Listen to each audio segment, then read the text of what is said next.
honestly, I forget that I don't speak Spanish. I'll see a situation happening where there's like somebody who doesn't speak English trying to talk to somebody who doesn't speak Spanish, and I'll be like, oh, let me go help.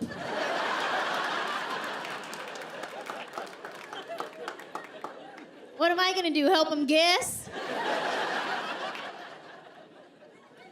Come on, let's sound it out together. Paleta. I think he wants pasta. You're welcome. I don't speak Spanish, but I like to sing in Spanish. Yeah, because I'm good at memorizing lyrics. I just have no idea what I'm saying. So I sing in Spanish all the time. Este corazón que aún te adora. Like something about a heart, like a heart was involved. I like to go to the Mexican restaurants when they have the mariachis playing, and I purposely request a song that I know the lyrics to. And I'll be like, I'm gonna sing it with you. And they get excited, they're like, okay. But they always know a slightly different version than the one I know. Because like, we'll start singing together. Este corazón que aún te adora.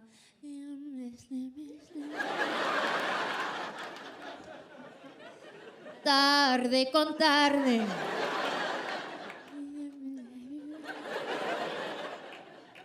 Take it away. I wish I could speak Spanish. I get anxiety about it. I didn't even know what anxiety was at first. Like, I thought I just had the what ifs. Like the what if questions that creep into your mind and play tricks on you. Like, oh, what if she didn't text me back because she's mad at me? What if everybody I love dies? What if Starbucks runs out of cold brew?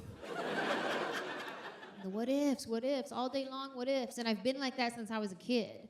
Like every day, my mom would drop me off at school and I would cry because I thought she was gonna die. Yeah, I was real sad. She'd be like, bye, have fun. I'd be like, bye, don't die, okay? And sad, my teachers had to send me to therapy. They told the therapist, they're like, okay, listen, her mom is a trigger. We think she might be beating her. I was like, what? No, how stupid. My mom's not beating me.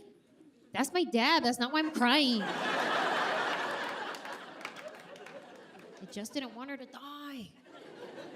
Even now as an adult, if I'm driving down the highway and I see a car accident, I immediately pray for that person. Whoever's in the accident, I pray for them. And then I pray for my husband. I say, Jesus, please don't let my husband get in an accident. Please don't let my mom get in an accident. Please don't let my sister get in an accident. And then I feel guilty if I then don't name every single person that I know. So by the time I get to wherever I'm going, I'm like 15 minutes late because I had to sit in my car and finish my prayer. And then I feel bad because I left my husband's family all vulnerable, didn't even pray for them. Just skip right over, prayed for my dog. Yes, I did. Plead the blood, hallelujah, Shabbat. Oh, y'all don't pray for your dogs? Oh, well, I hope they don't die then. The what ifs, they creep into my mind. Like, every day, my husband goes to the gym. And every day, I say the same thing. Bye, have a good workout. Don't die, okay? And then I run to the window and I watch him drive away. Like I'm a dog. That's when my husband actually leaves the house. But this is how bad it gets. Sometimes, even if we are both at home and I just haven't seen him in a while, the what ifs creep in my head. I start asking myself questions. Why haven't I seen him in a while? Maybe he slipped in the bathroom. Maybe he hurt himself in the garage with his tools. No, he don't have any tools.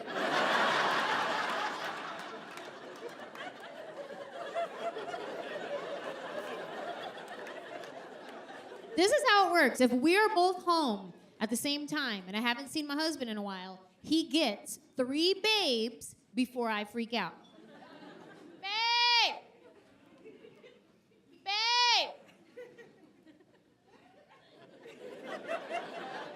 Babe? 3 babes. If he's out and about enjoying his life and I text him, he has 3 minutes to reply. If I text my husband and he hasn't replied in 3 minutes, I've already imagined his death, his funeral, the outfit I wear to the funeral, the guy that I date afterwards that never measures up to him.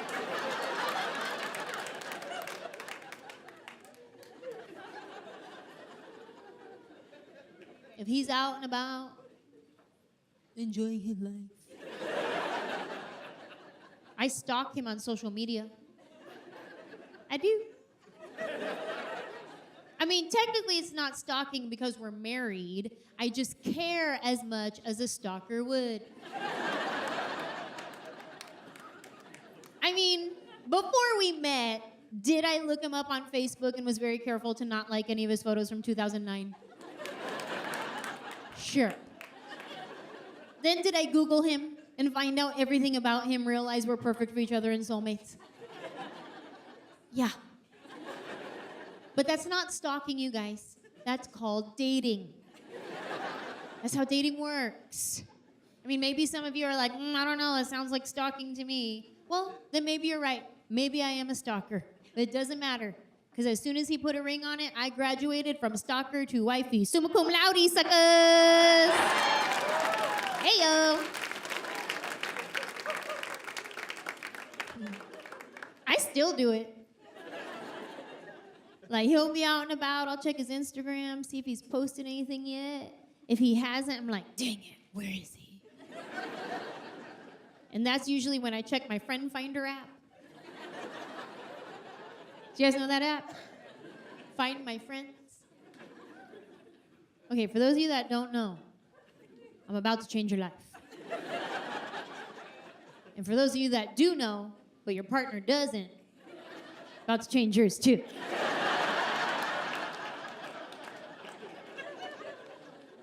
Find My Friends is an app that allows you to share your location with someone so they always know where you're at.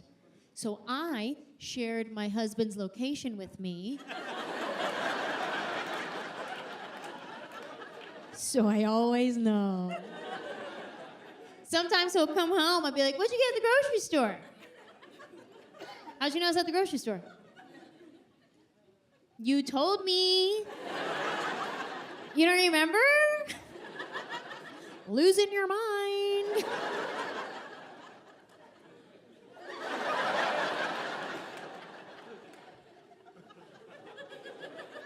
Let me give you guys a little warning, though, okay? Before you go downloading the app, having all kinds of fun. Sometimes Find My Friends is not 100% accurate. It may lead you to conclusions. I'll tell you a little story. There was this one night. It was raining. Not really, but for theatrical effect. My husband went to the movies with some friends. He was gonna be home around 11 o'clock. Well, I fell asleep. I wake up in the middle of the night. It's 2 a.m. I look over and my husband is not next to me. My first thought, oh my God, he died. It wasn't like, ooh, he's out there cheating, because that would mean, oh my God, he died.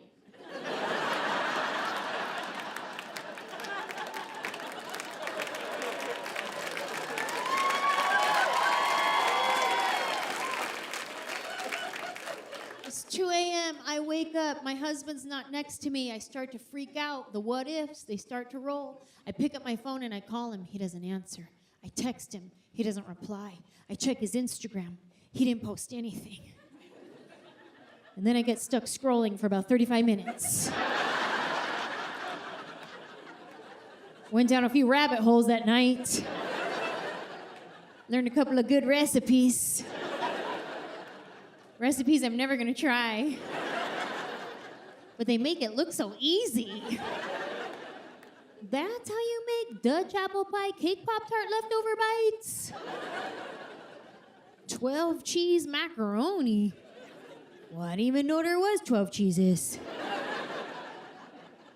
Let's see, you got cheddar, Gouda, string,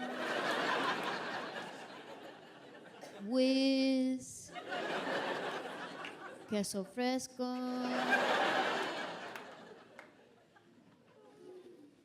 I'm gonna have to Google the rest.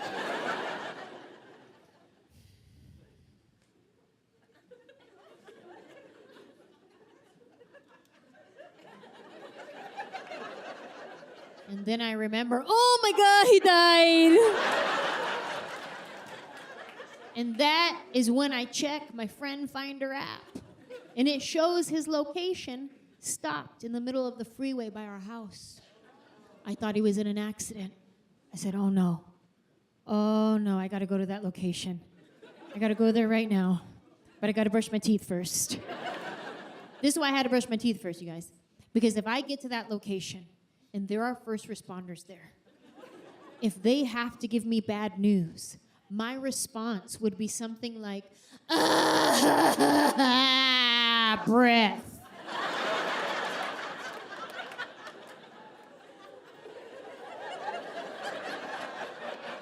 They don't deserve that. So I start brushing my teeth, and I'm thinking all the thoughts. I knew it. It was too good to be true. I should have prayed for him that one time. I finish brushing my teeth, and I start walking downstairs, practicing my solemn thank you. Do you guys know the solemn thank you? It's very similar to the solemn I'm sorry you say at a funeral. When you're at a funeral and you want to give your condolences to someone, you say, I'm sorry, in a whisper tone like that. And that communicates to them, I'm sorry for your loss. Because if you say it at regular volume, I'm sorry. Well, that communicates I had something to do with this. So I'm walking downstairs, practicing my solemn thank you.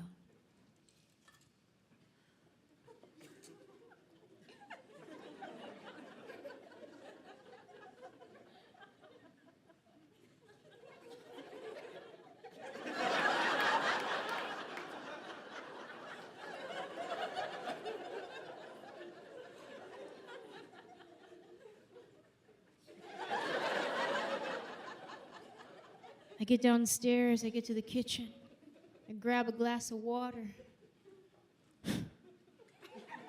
He used to love water.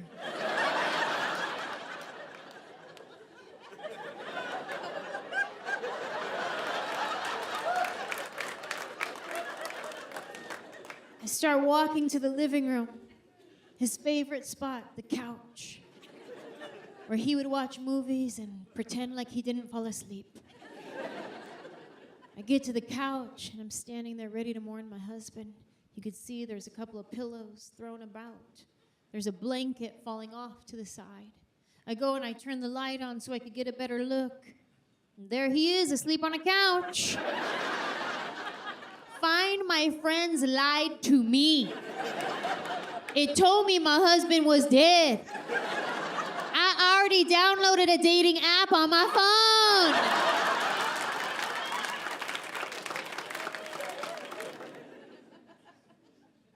Couldn't do the apps. I'm so glad I don't have to date anymore because, like, as soon as I got married, I lost all charm and ability to flirt. Like, and I get it. Like, I'm married. I'm not supposed to be flirting. But, like, even if I'm just at the grocery store and a guy's, like, trying to be flirty with me, I get so awkward. Like, if a guy tries to flirt with me, I'm like, hi.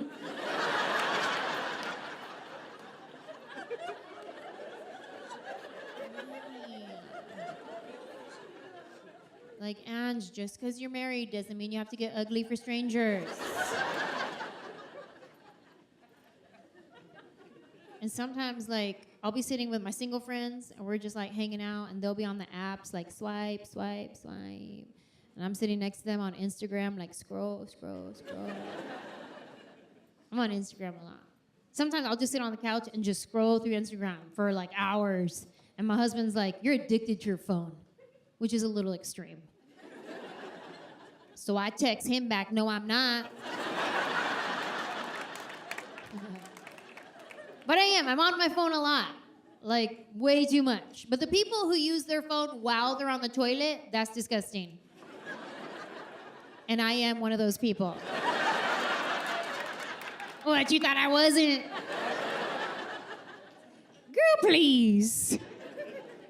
Sometimes I go to the bathroom and I sit down and I'm like, oh man, forgot my phone.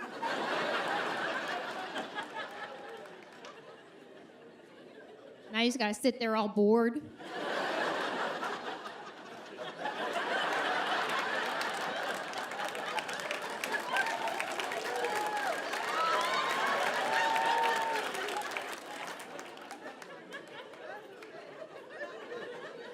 I wonder what my phone is doing.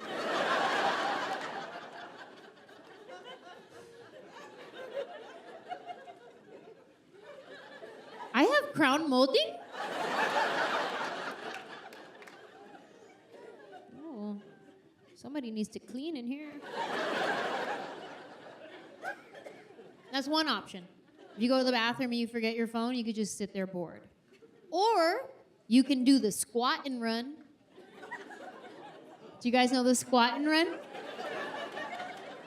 The squat and run is when you know where your phone is. It's not that far away. So you squat and run.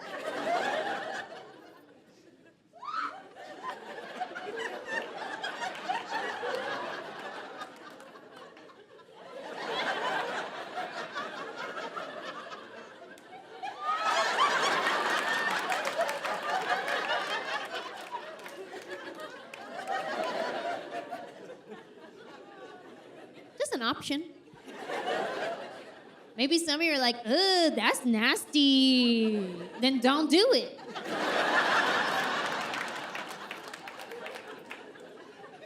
This is how bad it's gotten. I used to take my phone with me to the bathroom only when I knew I was gonna be there for a while. But now, even if I just have to pee, I take my phone. I sit down, I pee, start scrolling through Instagram. Next thing you know, been there so long, gotta pee again. 2 pee cycles? It's a problem. If you go to the bathroom, you forget your phone, these are your options. You can sit there bored, do the squat and run, or you can call for an assist.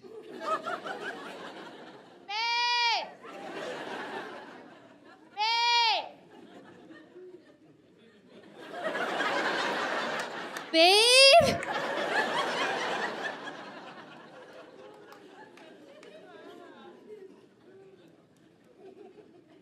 He gives me anxiety even when I'm on the toilet.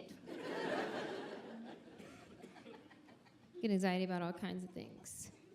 Like, I get anxiety about having kids. My husband and I always said we didn't want kids. And now that I'm getting older, I'm like, hey, are we for sure that we don't want kids? Because that tick-tock clock's a tick. And I always said I didn't want kids because I like my life just the way it is. I don't want to have a kid and mess it up. But all my friends have kids.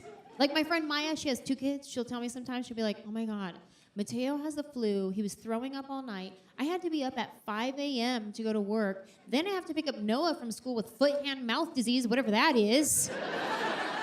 I haven't slept since 2006. But it's so worth it. Really?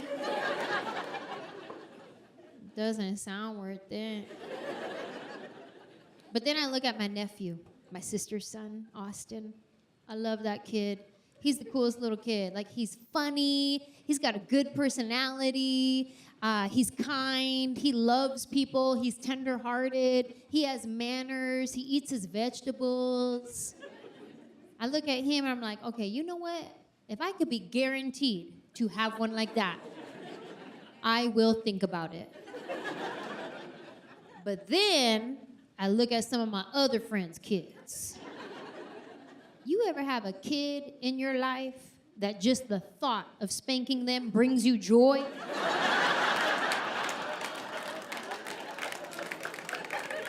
Because I have some kids in my life that I'd be like, ooh, you wait till your mom turns around.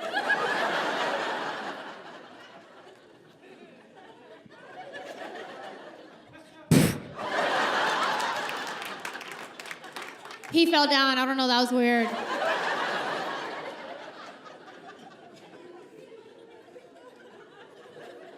When you don't want kids, you take precautions to make sure you don't have them, like birth control. Well, birth control has hormones, and hormones gave me melasma. You know what melasma is? It's a brown skin mustache. Yeah, I have a mustache. You can't see it because I'm wearing makeup. But when I'm not wearing makeup, I look like my brother. That's messed up. Sometimes if I don't want to wear makeup and just be fresh-faced, go run some errands, when I get to the store, they ask me my preferred pronouns. They go, excuse me, ma'am. I'm sorry, sir. I'm sorry, they. Any of those work, thanks. So now I have a dilemma. Do I want a brown mustache or brown babies?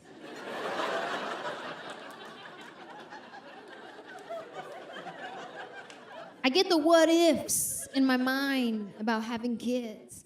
I start thinking, well, what if I can't chase my dreams anymore? Because I moved to Hollywood to be an actress. I'm still trying to be an actress. I mean, don't get me wrong. I have some very cool credits on my resume, like Alvin and the Chipmunks, Our Family Wedding, Curb Your Enthusiasm. Yeah. Like, I have some very cool credits on my resume. But sometimes when I go to say my prayers, I'm like, oh, come on, Jesus, bigger credits than that. I'll be honest with you guys. When I lay my head down at night, my dream is not to be a mom. My dream is to play a rape victim on Law & Order SVU. Dun dun dun dun dun. Dun dun dun dun dun dun. Beep boop beep doop boo. That's the dream. That's my dream. I remember when I came close to the dream, and I booked my first speaking role on a TV show called The Shield. Do you guys remember that show? It was like a gritty crime drama, and I was playing a homeless teenager trying to bum a cigarette off a detective. They had me in like a dirty hoodie with a blanket, leaned up against the wall. I was like, ooh, I'm about to win an Oscar for this.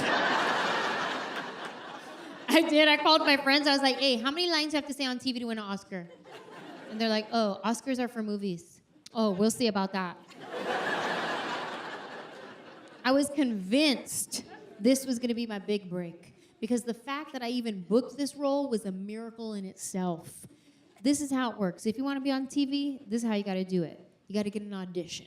In order to get an audition, you have to have a resume. To have a resume, you have to have TV credits. To get TV credits, you have to have TV credits. Like, how does that even work? I don't know. So I just lied on my resume. I thought about whatever show was on TV, and I just put it on my resume. Okay, Friends. Who did you play? Friend of a friend. Ooh, CSI Miami. Who did you play? The girl that dies.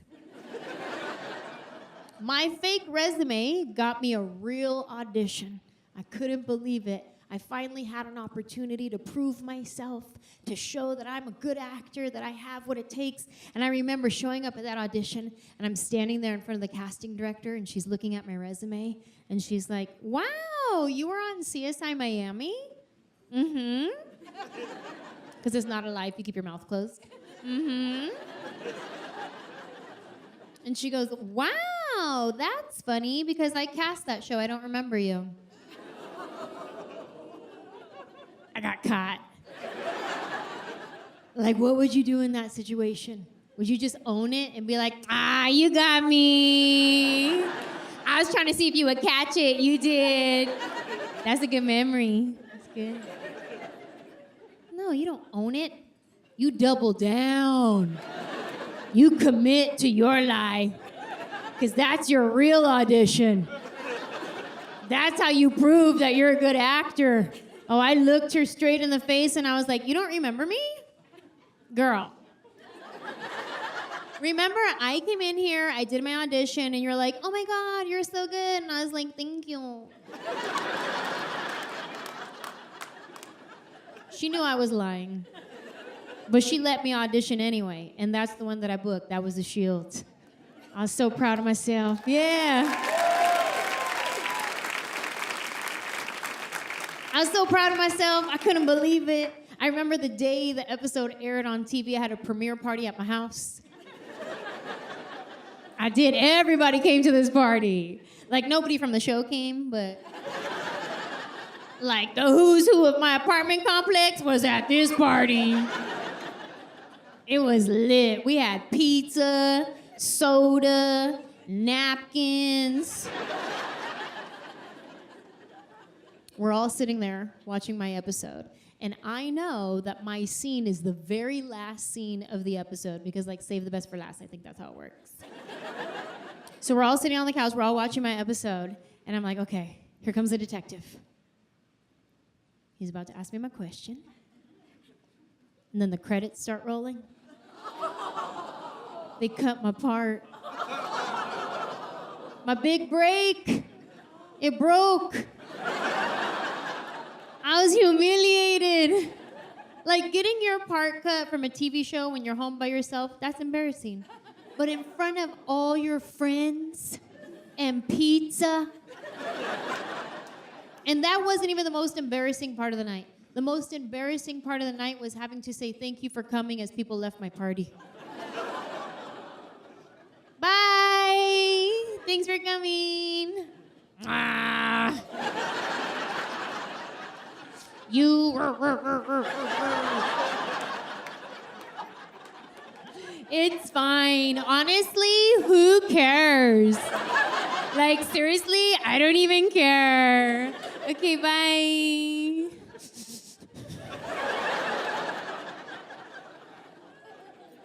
I'm still dreaming, though. Still dreaming.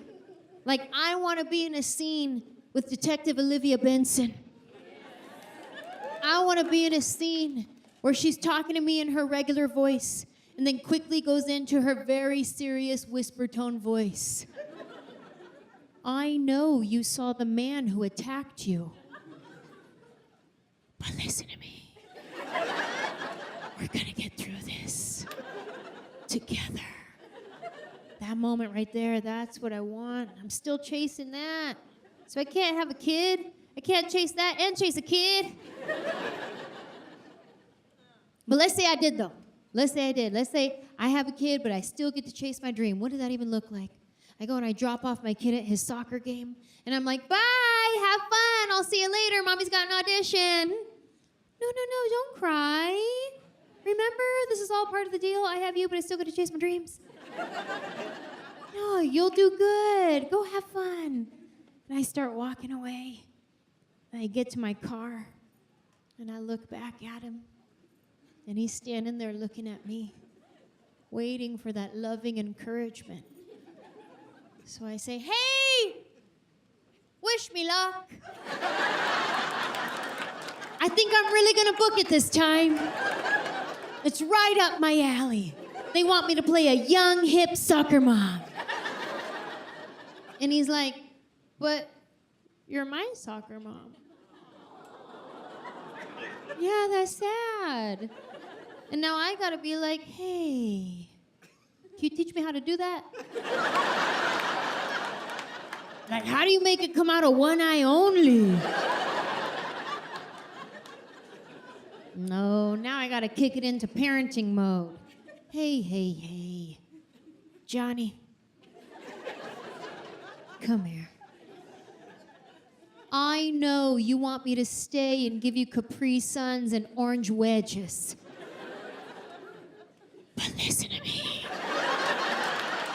gonna get through this together. See ya. Dun, dun, dun, dun, dun.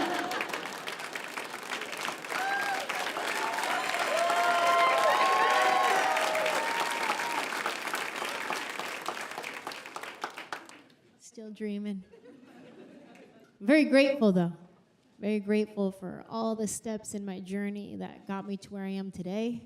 I've had so many different jobs before I stepped on this stage. Like at one point, I was a waitress at 3 different restaurants, and I was terrible at all of them. Oh yeah, like I'd take people's order, they'd be like, I'll take the chicken. Okay, cool, steak. And I was younger, so I didn't really drink alcohol at the time, and people would ask me like, oh, what kind of tequila do you have? Oh, a lot. At another point in my life, I was a go-go dancer for kids' parties. Yeah, there'd be like a bar mitzvah, right? You guys know what a bar mitzvah is? Like a Jewish quinceañera. There'd be a bar mitzvah, and they would hire a DJ and professional dancers to come and get the kids dancing and having a good time. So I was like, oh, I was a cheerleader. I could do that. Come on, kids. When I dip, you dip, we dip. Cha-ching, pay my rent. At another point in my life, I worked for a princess party company. You know where they have a Disney princess show up at your kid's birthday party? What character do you guys think I was? Jasmine? No. Belle? No. Pocahontas? No.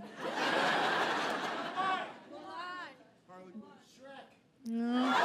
Close, sir. First of all, I said, who do you think I was, not you?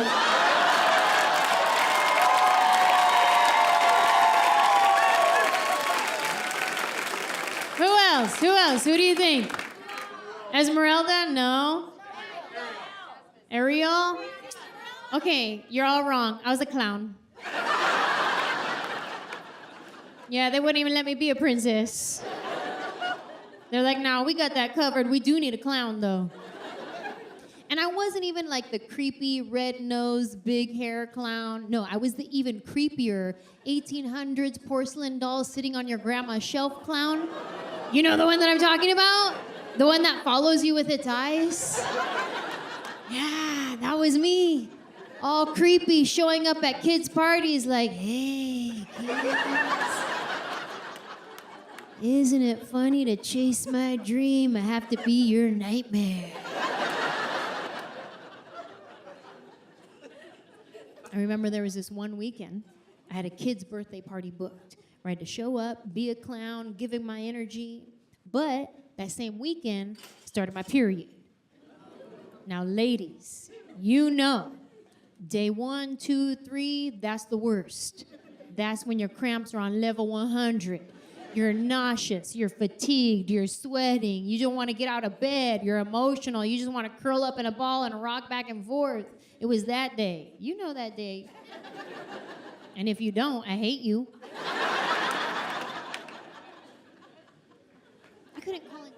I couldn't call in sick to a kid's birthday party. No, I had to woman up. And I showed up at that party like a dead clown with makeup running down my face.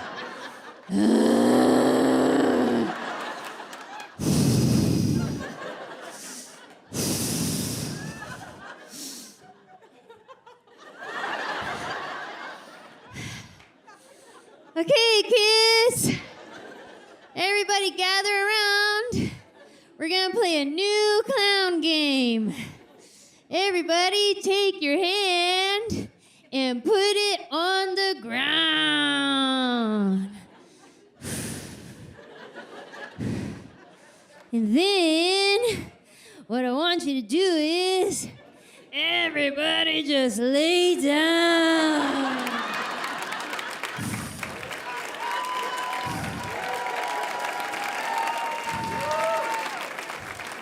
Elevate your back. Or option to pull your knees in tight. And just rock back and forth. This game sucks. Oh, okay. All right, well, you lose. How about some balloon animals? Want some balloon animals? Okay. Here's a worm.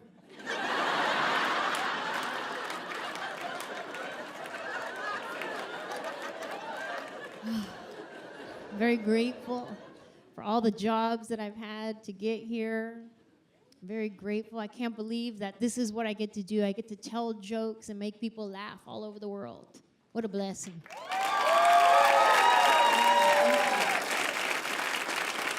So grateful for that.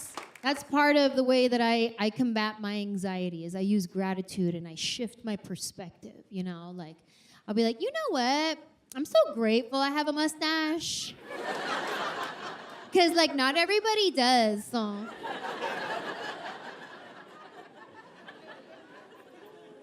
So grateful. I've been touring for 15 years, and thank you. When you've been touring as long as I have, you end up needing help, like a road manager, an assistant, and you end up becoming very close with this person because you spend so much time with them. And it's like you find your new best friend that you write off on your taxes. My old assistant I had her for 7 years, and she was great. We got along really well because we were similar but different. Like, I thought I was positive with upbeat energy, and then I met her. Anybody else here have that one friend that's just extra? Like they always on 100? If you follow me on Instagram, you've probably seen her. Her name is Jackie. Not Jackie, Jackie. It's spelled J-A-K-E-E'.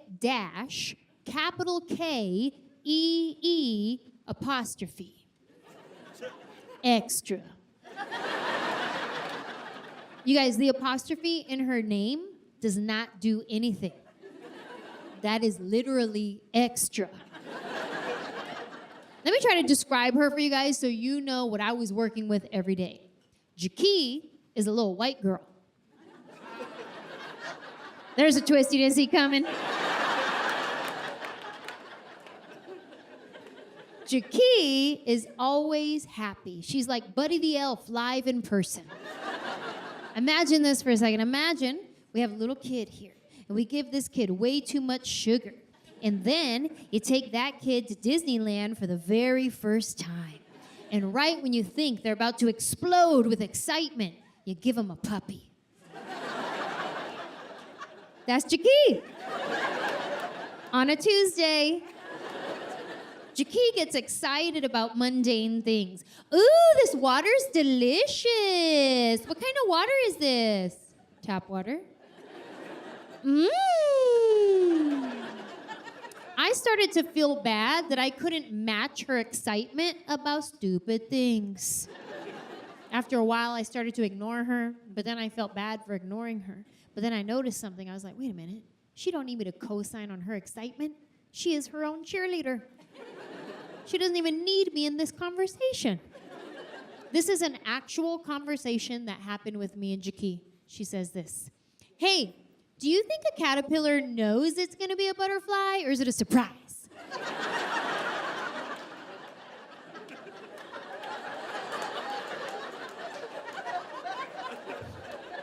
I pretend that I don't hear her.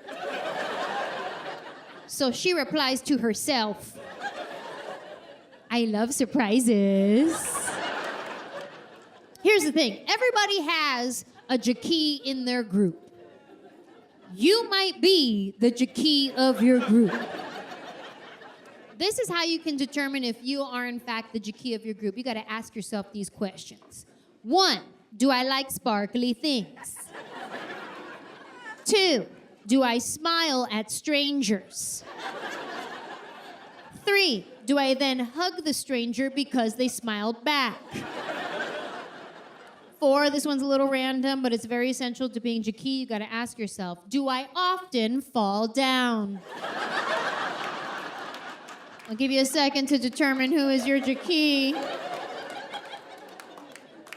Did you find her? You found her? She's right there. You fall down a lot? You co-sign that? Tell me if she does this one. This is what Jackie does. Jackie will trip over some stuff that is not there. And then she'll be like, what was that? That was you, girl. That was your left foot, met your right foot. And when Jackie falls, she can't just trip and then get back up and go about her life. No, she has to make sure everybody saw it. When Jackie falls, she falls like this. She'll be walking down the street. Oh! Did you see it? Did you see it? Just black.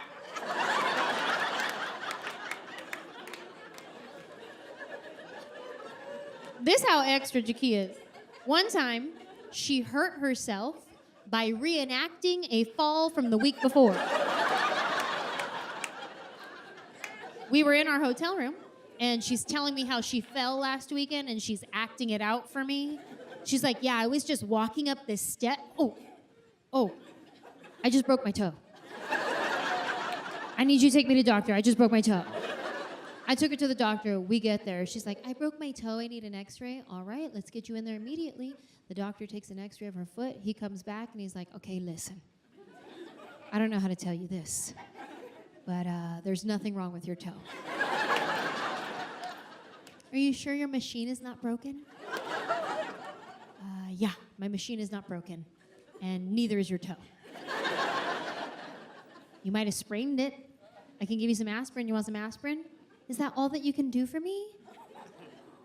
I mean, we have those booties that people wear, but that's like if you tear your ACL or break your ankle. Oh, okay, I'll have one of those.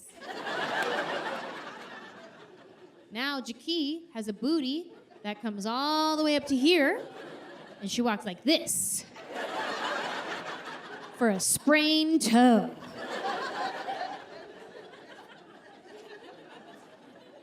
When I first met Jackie, her energy was a little overwhelming, and it gave me anxiety. Shocker. But then I started to think about it and process it, and I was like, you know what? That is a strength. The fact that she can be happy all the time, that is a strength that I do not have, because I have emotions, and I wear them on my face. So when we were out and about, if a problem came up, there was an issue that needed to be resolved, I always had Jackie handle it. Because when I handle problems, sometimes I get a little ethnic. A little spicy. A little picante. I'll give you an example.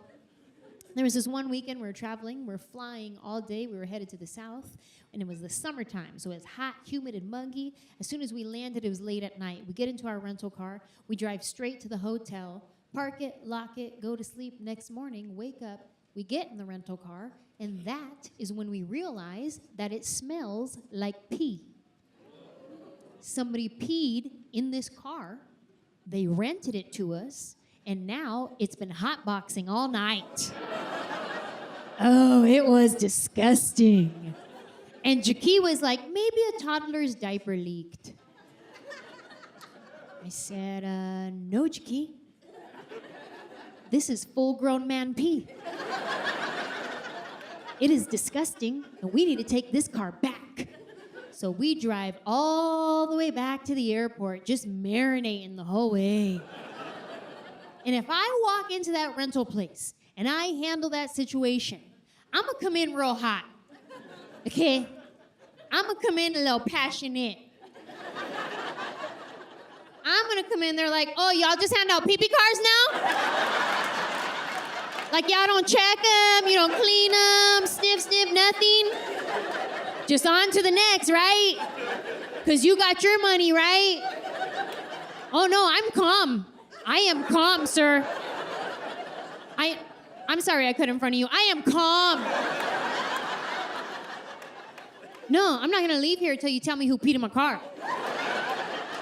Was it one of you? You did it on your break? That's why it's funny? No?